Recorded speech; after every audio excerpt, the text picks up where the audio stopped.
Viral di media sosial ya teman-teman, Kiai Haji Syukron Makmun menasihati Bapak Prabowo Subianto ya.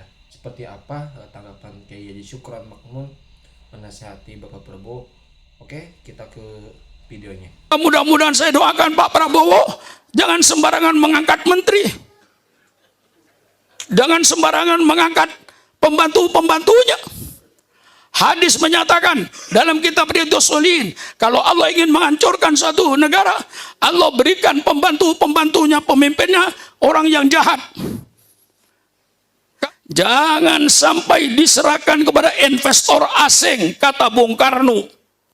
Kalau kekayaan alam ini diserahkan sama investor asing, maka nantinya bangsa Indonesia akan menjadi ayam yang mati kelaparan di lumbung padi.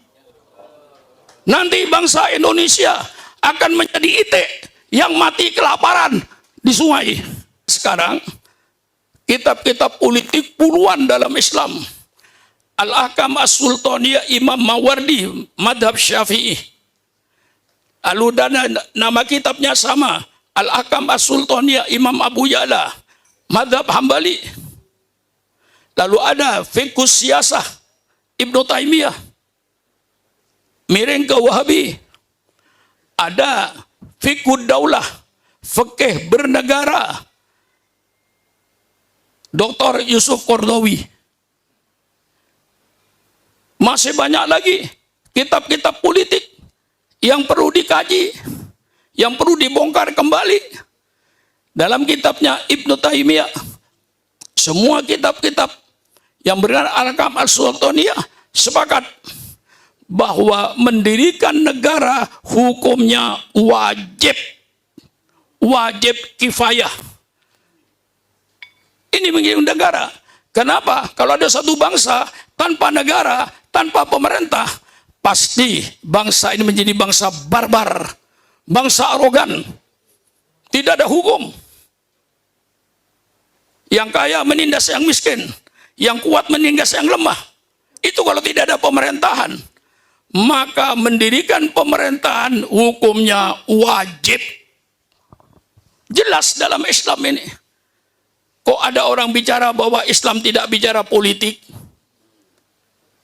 Tidak tahu Quran itu. Tidak tahu hadis. Baca kitab Riyadhus Shalihin. Banyak di situ hadis-hadis tentang politik. Mau minta puluhan hadis. Lalu sekarang mendirikan negara hukumnya wajib. Alhamdulillah kita punya negara Republik Indonesia. Bagaimana bentuk negara? Lah inilah lenturnya Islam ini. Al-Quran tidak menentukan bentuk negara. Karena yang penting bukan bentuknya, isinya. Mau sistem kerajaan tidak bertentangan dengan Islam. Ya malikal mulki, tu'til mulka man tasha, wa tanzilul mulka man tasha, wa tu'izzu man tasha, wa tu'izzu man tasha, biyadikal khair. Mau bentuk kerajaan kayak Saudi Arabia, persilakan. Tidak melanggar Al-Quran. Mau berbentuk khilafah, persilakan. Ya Daud, inna ja'alnaka khalifatan fil ardi. Quran. Mau bentuk kesultanan kayak Brunei, kayak Malaysia, Johor, Terengganu, itu kesultanan, Pahang, kesultanan. Persilakan. Waj'ali min ladunka sultanan nasiro. Negaranya mau bentuk republik. Wa amrum syura bainahum. Bermusyawarah dengan rakyat. Persilakan. Dalam Quran Islam tidak menentukan bentuk negara. Mau bentuk kerajaan persilakan. Mau bentuk khilafah persilakan. Mau bentuk republik persilakan. Mau bentuk kayak Brunei kesultanan persilakan. Karena hakikatnya yang namanya presiden, yang namanya sultan, yang namanya khalifah, yang namanya raja itu sama, pemimpin negara. Betul? Republik, presiden, pemimpin negara. Sultan, pemimpin negara. khalifah pemimpin negara, raja pemimpin negara. Ini hebatnya Islam, sesuai dengan segala tempat. Yang penting apa? Kata Imam Ghazali, kewajiban negara itu ada dua. Pertama, hifduddin. Pemerintah harus menjaga agama. Mengapa agama harus dijaga? Supaya moral akhlak rakyatnya akan terpelihara dengan agama. Tanpa agama, hancur akhlak ini. Itu kewajiban pemerintah. Alhamdulillah, kita berada dalam negara Republik Indonesia berdasarkan Pancasila, ketuhanan yang Maha Esa. Jadi Imam Ghazali tidak bertentangan dengan Pancasila. Hifduddin, jaga agama. Itu kewajiban pemerintah. Yang kedua, kewajiban pemerintah, hifdzus siasah. Jaga politik dunianya, siasat dunia. Dijaga. Bagaimana ekonomi rakyatnya, bagaimana keamanan rakyatnya, bagaimana kesejahteraan rakyatnya. Itu yang harus dipikirkan oleh pemerintah.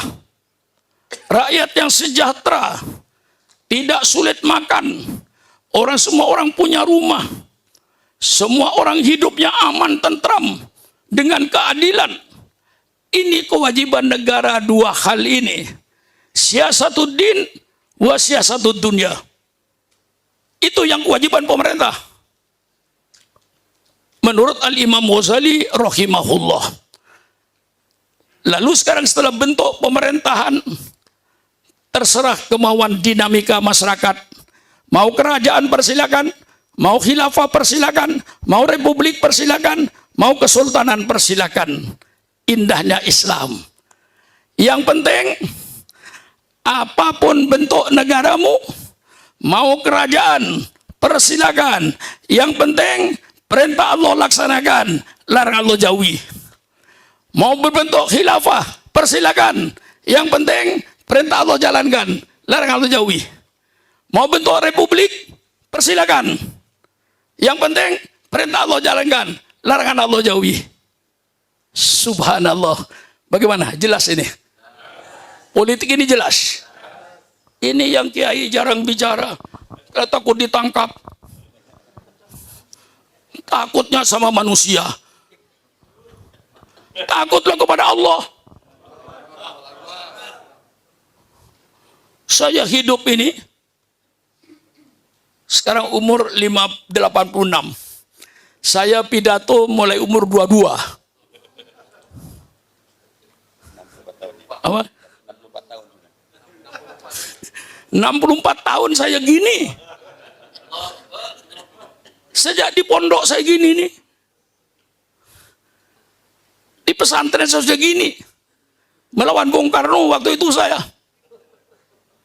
Dua kebijaksanaan Bung Karno yang saya lawan waktu itu.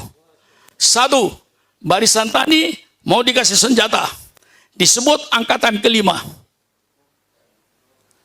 Saya tentang. Kalau BTI, CPKI ini dikasih senjata, tolong semua pesantren kasih senjata. Kalau perang seimbang, sama-sama punya senjata.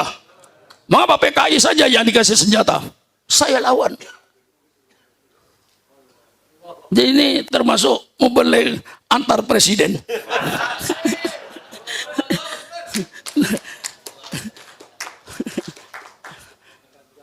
Ya, cuman maka saya katakan jangan membangunkan macan tidur. Saya dulu zaman Pak Harto itu disebut Singapodium. Semua orang menyebut Singapodium.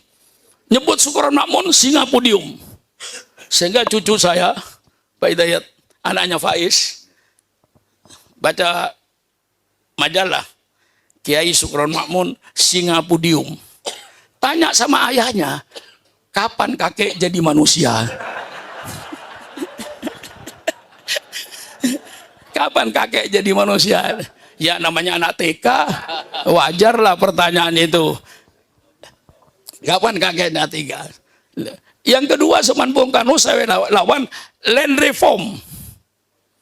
Semua petani tidak boleh punya sawah lebih dari 3 hektar. Sita, biar warisan, biar beli, biar milik. Tidak boleh. Itu saya lawan. Pada waktu itu, umur saya masih sekitar 22 lah. Masih sedang, ya, tapi oleh pemerintah waktu itu, mungkin masih dianggap anak-anak, walaupun keras tidak terlalu dilayani gitu lah. Ya, karena dianggap masih anak-anak barangkali. Ya, masih umur 22 tahun. Nah, itu yang saya kerjakan, amar ma'ruf nahi mungkar. Sekarang bentuk negara sudah.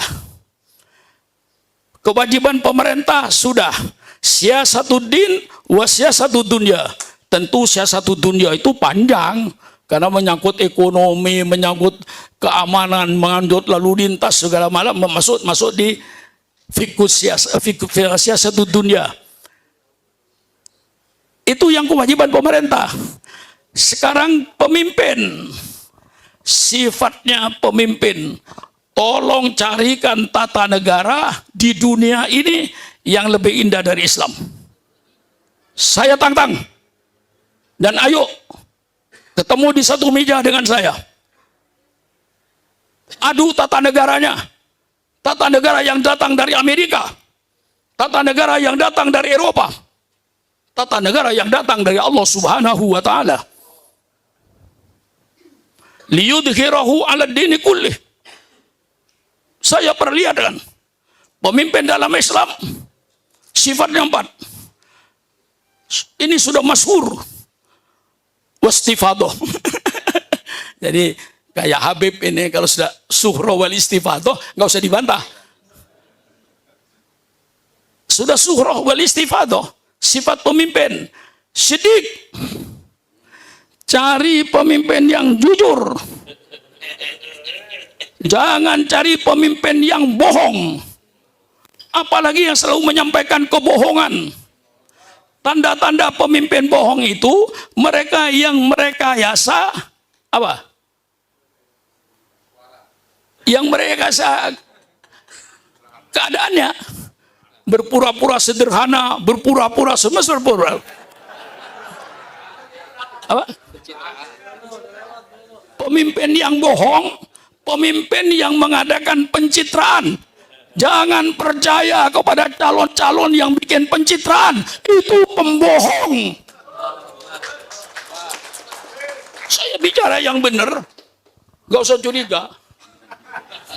Kalau saya bicara begini, saya umur 30, Pak Hidayat boleh curiga. Oh, Pak Surwan ingin jadi menteri. Kalau saya tuh umur 30, Pak Heriawan boleh curiga. Oh, itu Pak Surwan ingin jadi menteri. Itu sudah nggak ada. Di depan saya DPR sudah nggak ada. Mau jadi DPR sudah ketuaan. Mau jadi bupati sudah ketuaan. Apalagi jadi presiden sudah ketuaan. 86 tahun. Nah, jadi nggak usah curiga. Yang ada di depan saya itu bukan DPR, bukan menteri, bukan jabatan. Yang ada di depan saya kuburan. Jangan sampai saya meninggal dunia, meninggalkan kedoliman di permukaan bumi ini. Saya akan bicara memberantas kedoliman. Siapapun saja. Maka saya katakan kalau pemimpin merekayasa pencitraan, itu pasti pemimpin bohong. Pencitraan tidak usah direkayasa. Dengan perbuatannya lah akan lahir pencitraan. Bukan direkayasa. Maka kalau mereka mencitra pemimpin, merekayasa pencitraan, percayalah pada Surah Mamun. Pemimpin bohong. Cari pemimpin yang sidik. Subhanallah. Mana tata negara yang punya begini nih? Cari pemimpin yang amanah, yang terpercaya. Jangan jadi pemimpin yang berkhianat kepada rakyatnya. Allah membuat kekayaan alam ini untuk rakyat. Ketika saya jalan di padang pasir, pernah saya dari Mesir menuju Yordan, lewat semenanjung Sinai. Di situ padang pasir. Perasaan saya, kok bisa hidup? Apa yang mau dimakan oleh mereka itu? Allah kasih kekayaan alam yang namanya minyak. Orang di padang pasir, Allah kasih minyak. Kekayaan alam ini dikelola oleh pemerintah, bukan dikelola oleh orang asing. Saya ingat pidatonya Bung Karno. Bung Karno pidato waktu itu, kekayaan alam ini kalau tidak bisa dikelola oleh kita sekarang, biarkan Teman-teman, tadi kita telah menyimak ya, yang mana Kiai Haji Syukron Makmun yang menasihati Bapak Prabowo ya, jangan pilih pembantu-pembantu atau para menteri dengan sembarangan ya, harus benar-benar diseleksi dan ya supaya nggak kejadian seperti yang sekarang ya, banyak menteri yang memutuskan keputusan yang menyusahkan rakyat, yang mana sangat-sangat menyengsarakan rakyat. Kiai Haji Syukron Makmun juga beliau berbicara seperti itu bukan karena beliau pencitraan ya, bukan karena pengen jabatan atau apa, tapi beliau murni ya ingin membantu atau kasih masukan untuk para pemimpin kita ya, agar masyarakat tuh sejahtera, tidak sengsara seperti itu ya Bapak Ibu. Dan pesan penting dari Kiai Haji Syukron Makmun, jangan pilih pemimpin yang pencitraan, yang mana pemimpin yang ada maunya aja gitu ketika ingin mendekati pemilihan baik, tapi ketika sudah menjadi pemimpin jauh dari sebaliknya. Itu pesan dari Kiai Haji Syukron Makmun. Terima kasih. Assalamualaikum warahmatullahi wabarakatuh.